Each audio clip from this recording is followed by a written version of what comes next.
നമുക്ക് കിരണിന്റെയും കല്യാണിയുടെയും ഇന്നത്തെ നല്ലൊരു വിശേഷം കേട്ടാലോ.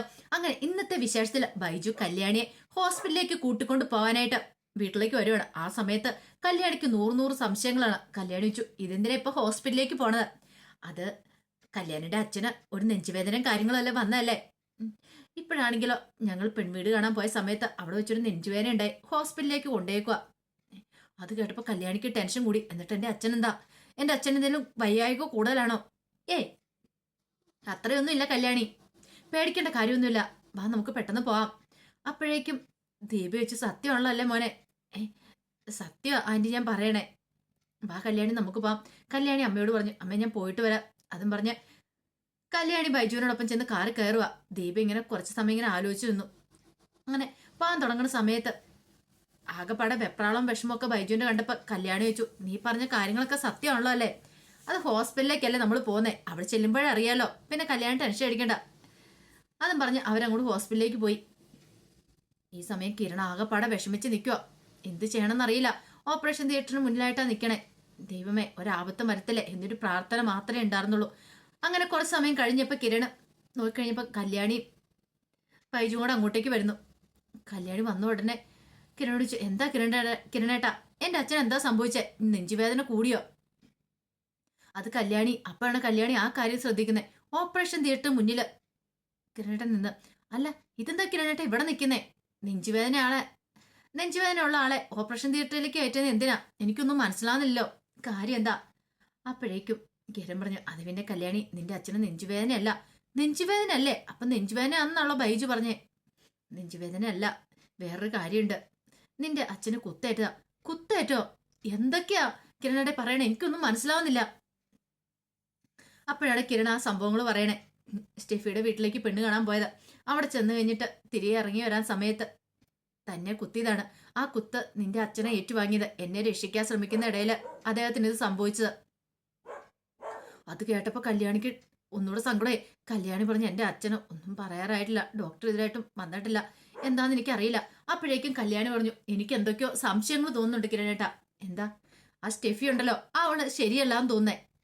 ഇതിനു മുമ്പ് ഒന്ന് ആലോചിച്ച് നോക്കിയേ, ഞാനും കാർത്തികേച്ചും കൂടെ സംസാരിക്കണ സമയത്ത് അന്ന് സ്റ്റെഫി കൂടെ ഉണ്ടായിരുന്നു. അപ്പോഴാണ് വിക്രത്തിന്റെ ആൾക്കാരും വിക്രവും കൂടെ അങ്ങോട്ട് വന്ന് എന്നെ ആക്രമിക്കാൻ ശ്രമിച്ചേ. ഇപ്പൊ കണ്ടില്ലേ, സ്റ്റെഫിയുടെ വീട്ടിലേക്ക് പോയ സമയത്തല്ലേ ഇങ്ങനെയൊക്കെ? ബൈജു ചോദിച്ചു, അല്ല അതിന് സ്റ്റെഫിക്ക് ഇതിനകത്ത് യാതൊരു ബന്ധമില്ലല്ലോ, അവൾ നിരപരാധിയല്ലേ? അത് നമുക്ക് തോന്നുകയാണെങ്കിലോ, ഒരു പക്ഷെ അവിടെ സ്റ്റെഫി ഉണ്ട്, ഇവിടെ സ്റ്റെഫി ഉണ്ടായിരുന്നു, ഇതിന്റെ പിന്നെ അവൾക്ക് എന്തെങ്കിലും പങ്കുണ്ടോ? ബൈജു ആലോചിച്ചു. എനിക്ക് ചില സംശയങ്ങളൊക്കെ തോന്നുന്നുണ്ട് കിരണേ, എന്താണെന്നറിയില്ല, എന്തൊക്കെയോ എവിടെയോ ഒരു കുഴപ്പമുള്ള പോലെ തോന്നുന്നുണ്ട്. ആ സമയത്ത് കിരൺ പറഞ്ഞു, അങ്ങനെയാണ് വെറുതെ വിടല്ലേ, എത്രയും പെട്ടെന്ന് ഹരിയേട്ടനോട് പറയണം. ഹരിയേട്ടനോട് കാര്യങ്ങളൊക്കെ സംസാരിച്ച് അവൾ കൊണ്ടെത്തുന്ന ഒരു സൈറ്റ് ഉണ്ടല്ലോ, പുതിയ കൺസ്ട്രക്ഷൻ വർക്ക് തുടങ്ങാനായിട്ട്, ആ സൈറ്റിനെ കുറിച്ച് അന്വേഷിക്കണം. അപ്പൊ അവളുടെ കള്ളത്തരമാണെങ്കിൽ നമുക്ക് തിരിച്ചറിയാൻ സാധിക്കും. അങ്ങനെ എന്തെങ്കിലും ആണെങ്കിൽ നമ്മൾ അവളെ വെറുതെ വിടല്. അത് ശരിയാ. അങ്ങനെ സംസാരിക്കണ സമയത്ത് ഡോക്ടർ അങ്ങോട്ടേക്ക് ഇറങ്ങി വരുന്നേ. ഡോക്ടർ ആകുമ്പോൾ കിരൺ ചോദിച്ചു, എങ്ങനെയും ഡോക്ടറെ, അച്ഛന് കുറവുണ്ടോ?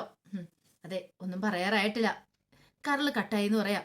കരള് കട്ടായോ? ആഴത്തിലുള്ള കുത്താ, 2 കുത്തുണ്ടല്ലോ, കത്തി അകത്തേക്ക് കയറ്റിയിട്ട് വലിച്ചൂരിയതുകൊണ്ട് അവയവത്തിലൊക്കെ പരിക്ക് സംഭവിച്ചിട്ടുണ്ട്. അതുകൊണ്ട് ഒന്നും പറയാറായിട്ടില്ല. കുറെ ബ്ലഡും കാര്യങ്ങളും പോയിട്ടുണ്ട്. ഒരു മേജർ സർജറി വേണം, അതിന് കുറെ ബ്ലഡ് വേണം. ബ്ലഡ് എത്രയും പെട്ടെന്ന് നിങ്ങളെ സംഘടിപ്പിക്കണം. അത് കേട്ടപ്പോൾ കിരൺ പറഞ്ഞു, അതൊന്നും കുഴപ്പമില്ല, പിന്നെ സർജറി കുറെ പൈസ ആവുന്ന സർജറിയാ, അതൊന്നും കുഴപ്പമില്ല ഡോക്ടറെ, എത്ര ആളിലും കുഴപ്പമില്ല. ഇനി കരള് വേണമെങ്കിൽ എന്റെ കരള് വേണേ അച്ഛന് കൊടുക്കാം, എന്നാലും എന്റെ അച്ഛന്റെ ജീവൻ തിരികെ കിട്ടിയാൽ മതി. ഇതും പറഞ്ഞ് കല്യാണി കരയുക. ഡോക്ടർ പറഞ്ഞു, പ്രതീക്ഷയ്ക്ക് ഒഴിവാകിയില്ല, എന്നാലും നിങ്ങൾ പ്രാർത്ഥിച്ചോ. കിരൺ പറഞ്ഞു, എന്തിനാണോ എന്തോ, ഞാനാണെങ്കിൽ നിന്റെ അച്ഛനെ അങ്ങനെ സ്നേഹിക്കുന്നില്ലായിരുന്നു.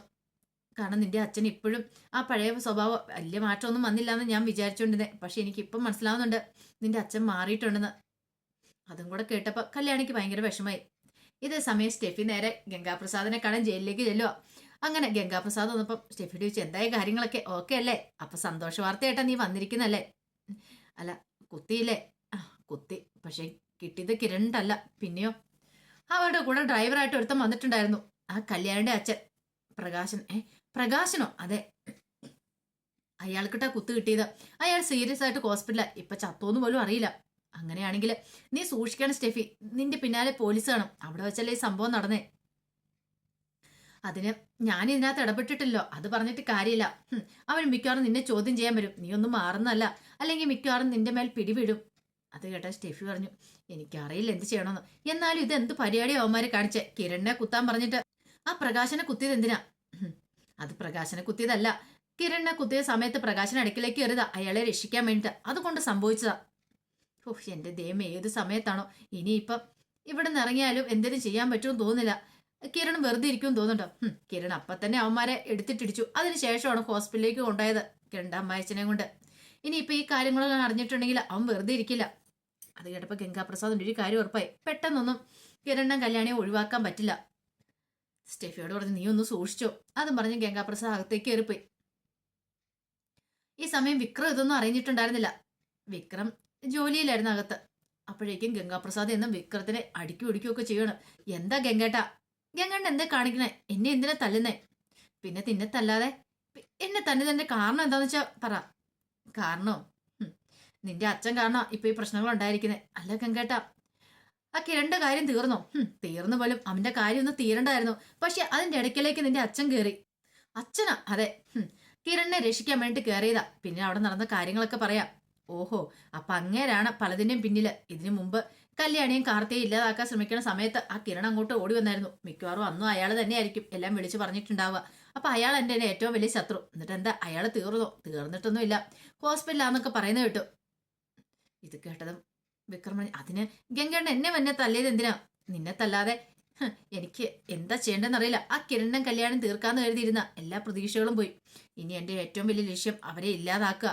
ഓരോ തവണ തല നാഴിഴയ്ക്ക അവർ രക്ഷപ്പെട്ടുകൊണ്ടിരിക്കുന്നത്. ഇനി ഞാൻ വെറുതെ വിടില്ല. ഗംഗാപ്രസാദ് ആരാന്ന് അറിയാൻ പോകുന്നുള്ളൂ എന്നൊക്കെ പറഞ്ഞ് ഭയങ്കര വെല്ലുവിളിയും കാര്യങ്ങളൊക്കെ നടത്തുക ഗംഗാപ്രസാദ്. ഇതേ സമയം വല്ലാത്ത ടെൻഷനിൽ കിരണം കല്യാണം ഡോക്ടറെ കാണാൻ വീണ്ടും കയറി ചെല്ലുക. ഡോക്ടറോട് കാര്യങ്ങളൊക്കെ തിരക്കി. ഡോക്ടർ, ഞാൻ പറഞ്ഞല്ലോ, ഒരു മേജർ സർജറി വേണം, കുറെ ബ്ലഡും കാര്യങ്ങളും വേണം. പിന്നെ ഇപ്പോഴത്തെ ആ സാഹചര്യത്തിൽ 1% പോലും രക്ഷപ്പെടാനുള്ള സാധ്യത കുറവാ. വെന്റിലേറ്ററിന്റെ സഹായത്തോട് കൂടിയിട്ടാ അയാളുടെ ജീവൻ ഞങ്ങൾ പിടിച്ചു നിർത്തിയിരിക്കുന്നത്. കല്യാണി പറഞ്ഞു, എത്ര രൂപ വേണേലും മുടക്കാൻ ഡോക്ടറെ, എൻ്റെ അച്ഛന് ജീവിതം തിരിച്ചു കിട്ടിയാൽ മതി, ജീവൻ തിരികെ കിട്ടിയാൽ മതി. ഞങ്ങളെ ജോലി ചെയ്യാനല്ലേ പറ്റുള്ളൂ, പിന്നെ ബാക്കി ദൈവത്തിന്റെ കയ്യിലാ. ഒരുപക്ഷെ നിങ്ങൾ പ്രാർത്ഥിക്കുക അച്ഛന്റെ ജീവൻ തിരികെ കിട്ടണമെന്ന്.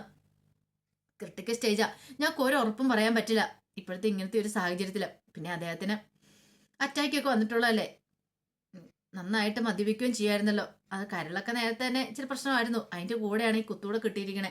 അതുകൊണ്ട് ഞങ്ങൾക്ക് ജീവൻ രക്ഷിക്കാൻ പറ്റുമെന്ന് സംശയമുണ്ട്. പെട്ടെന്ന് കല്യാണിക്ക് വിഷമമായി. കല്യാണി കിരണം പുറത്തേക്ക് വന്നു. അപ്പം ബൈജു ചോദിച്ചു, എന്താ ഡോക്ടർ പറഞ്ഞേ? ബൈജുവിനോട് കാര്യങ്ങളൊക്കെ പറയാം. കിരൺ പറഞ്ഞു, ശരിക്കും ഇപ്പൊ ഓർക്കുക, സ്നേഹിക്കാൻ തുടങ്ങണ്ടായിരുന്നു. കല്യാണി ശാന്ത കിരണായിട്ട് അങ്ങനെ പറഞ്ഞേ. അയാൾക്ക് മാറ്റം വന്നു പറഞ്ഞിട്ട് എനിക്കങ്ങോട്ട് വിശ്വാസം വന്നില്ല. പൂർണ്ണമായിട്ടും അയാൾക്ക് മാറിയെന്ന, അല്ലെങ്കിൽ അയാള് കല്യാണി കാർത്തിനെയൊക്കെ സ്നേഹിക്കാൻ തുടങ്ങിയെന്ന് എനിക്ക് വിശ്വാസം പോലും വരുന്നില്ലായിരുന്നു. പക്ഷെ ഇപ്പൊ എനിക്ക് ആ ബോധ്യം ഉണ്ടായി. നിന്നെ എന്നെയൊക്കെ സ്വന്തം മക്കളായിട്ട്, അല്ലെങ്കിൽ അയാളെക്കാളും ജീവനായിട്ടാണ് സ്നേഹിക്കുന്നത്. അതുകൊണ്ടല്ലേ ആ കൃത്യസമയത്ത് എന്നെ രക്ഷിക്കാനായിട്ട് അയാൾ കുത്തേറ്റ് വാങ്ങിയത്. അല്ലായിരുന്നെങ്കിൽ ഇപ്പം മരണത്തോടും ഹല്ലടിച്ച് കിടക്കേണ്ട ആള് ഞാനായിരുന്നു. അത് കേട്ടപ്പോൾ കല്യാണം പറഞ്ഞ്, ഇങ്ങനെയൊന്നും പറയില്ല കിരണേട്ടാ, ഇപ്പൊ എനിക്ക് ബോധ്യമാകുന്നുണ്ട് നിന്റെ അച്ഛൻ എത്രമാത്രം ഇപ്പം നല്ലവനായിരുന്നു. ബൈജു പറഞ്ഞു, അത് ശരിയാ, ഞാനാണെങ്കിലും രതീഷ് ആണെങ്കിലും മൂപ്പര് എന്തൊക്കെ ചീത്ത പറഞ്ഞിട്ടുണ്ട്, അങ്ങനെ ഇങ്ങനെയെന്നൊക്കെ പറഞ്ഞ് കഴിഞ്ഞ ദിവസം വരെ പറഞ്ഞ. പക്ഷെ ഇപ്പൊ എനിക്ക് മനസ്സിലായി അങ്ങനെ നല്ലവനാന്ന്. ഇനി പറഞ്ഞിട്ട് കാര്യമില്ലല്ലോ. കിരൺ പറഞ്ഞു, ഒന്ന് സ്നേഹിച്ച് കൊതി പോലും തീർന്നിട്ടില്ല, സ്നേഹിക്കാനുള്ള അവസരം പോലും കിട്ടിയിട്ടില്ല. കിരണിന്റെ ഈ സംസാരം കേട്ടപ്പോൾ കല്യാണി പറഞ്ഞു, എനിക്ക് ഉറപ്പുണ്ട് എൻ്റെ അച്ഛൻ ജീവിതത്തിലേക്ക് മടങ്ങി വരുമെന്ന്. അപ്പോഴേക്കും ഒരു നേഴ്സ് വന്നിട്ട് പറഞ്ഞു, അതെ കല്യാണി ബ്ലഡ് ബാങ്കിലേക്ക് വാ. അപ്പൊ കല്യാണി ബ്ലഡ് ഗ്രൂപ്പും പ്രകാശൻ ബ്ലഡ് ഗ്രൂപ്പ് ഒന്നായിരുന്നു. അപ്പൊ കല്യാണി ബ്ലഡ് കൊടുക്കാൻ സമ്മതം എന്ന് പറഞ്ഞായിരുന്നു. ഇനി കാർത്തികയുടെ കാര്യം എങ്ങനെയാണെന്ന് അറിയില്ല. അപ്പോഴേക്കും ബൈജു പറഞ്ഞു, ഞാൻ കാർത്തികച്ചും കൂടെ വിളിക്കാം, കാർത്തിക വെച്ച് വിളിച്ച് എത്രയും പെട്ടെന്ന് ഹോസ്പിറ്റലിലേക്ക് വരാൻ പറയാം. അതിനുശേഷം കല്യാണി അകത്തേക്ക് ബ്ലഡ് കൊടുക്കാണ്ട് കയറിപ്പോയി. ആ സമയം ബൈജു കാർത്തിയെ വിളിക്കുവാണ്. കാർത്തിയെ വിളിച്ചു, കാർത്തിയേച്ചി എവിടെയാ? എന്താ ബൈജു കാര്യം? അതെ എത്രയും പെട്ടെന്ന് ഹോസ്പിറ്റലിലേക്ക് ഒന്ന് വരണം. ഹോസ്പിറ്റലോ? അതെന്തിനാ? അതൊക്കെ ഇവിടെ വന്നു കഴിയുമ്പോൾ പറയാം. ചേച്ചി ഇവിടെ അടുത്താലോ ആണോ? ഞാൻ ഹോസ്പിറ്റലിന്റെ അടുത്ത് തന്നെയുണ്ട്, എന്നാൽ പെട്ടെന്ന് ഇങ്ങോട്ട് വാ. കാർത്തി അങ്ങോട്ടേക്ക് പോവാണ്. അപ്പോഴേക്കും കിരൺ വിഷമിച്ചിരിക്കുന്നുണ്ട്. അപ്പോൾ ബൈജു എന്നിട്ട് പറഞ്ഞ്, വിഷമിക്കണ്ട കിരണേ, ഒന്നും സംഭവിക്കാൻ പോകുന്നില്ല, ഉറപ്പായിട്ടും ജീവിതത്തിലേക്ക് മടങ്ങി വരും. നമ്മുടെ എല്ലാവരുടെയും പ്രാർത്ഥനയുണ്ടല്ലോ. കിരണ് സഹിക്കാൻ പറ്റുന്നില്ലായിരുന്നു. അതേസമയം കല്യാണി ബ്ലഡ് കൊടുക്കുക തൻ്റെ അച്ഛന്. ബ്ലഡ് കല്യാണി ശേഖരിച്ചുകൊണ്ടിരിക്കുക. കല്യാണിന്റെ മനസ്സിലേക്ക് അവളുടെ അച്ഛൻ്റെ രൂപം വന്നു. പാവം, ഇപ്പൊ എത്രമാത്രം സ്നേഹമാണ് തന്നോട്. താൻ ശരിക്കും സ്നേഹിച്ച് കൊതി പോലും തീർന്നിട്ടില്ല. എല്ലാരും തന്നോട് പറഞ്ഞു സ്നേഹിക്കരുത്, അങ്ങനെയാണ് ഇങ്ങനെയാണ്, അയാൾ ഇനിയും ചതിക്കുമെന്ന്. പക്ഷെ തൻ്റെ അച്ഛൻ ചതിക്കില്ല എന്ന് എനിക്ക് ഉറപ്പുണ്ടായിരുന്നു. അതുകൊണ്ടാണ് താൻ ചങ്ക് പറിച്ചു കൊടുത്ത് സ്നേഹിച്ച്. അതിപ്പോ ഇങ്ങനെയായി തീർന്നല്ലോ. എൻ്റെ ഭഗവാനെ, എൻ്റെ അച്ഛൻ്റെ ആപത്ത് സംഭവിക്കില്ല. അതും പറഞ്ഞ് കല്യാണി പ്രാർത്ഥിക്കുക. അപ്പൊ അതിന്റെ വിശേഷങ്ങളൊക്കെ ഇന്ന് കാണുന്നേ. ഇതിന്റെ ബാക്കി വിശേഷങ്ങളുമായി വൈകുന്നേരത്തെ പ്രമോയി വരാട്ടോ. ഒരിക്കൽ കൂടി എല്ലാവർക്കും ശുഭദിനം നേർന്നുകൊണ്ട് നിർത്തുന്നു.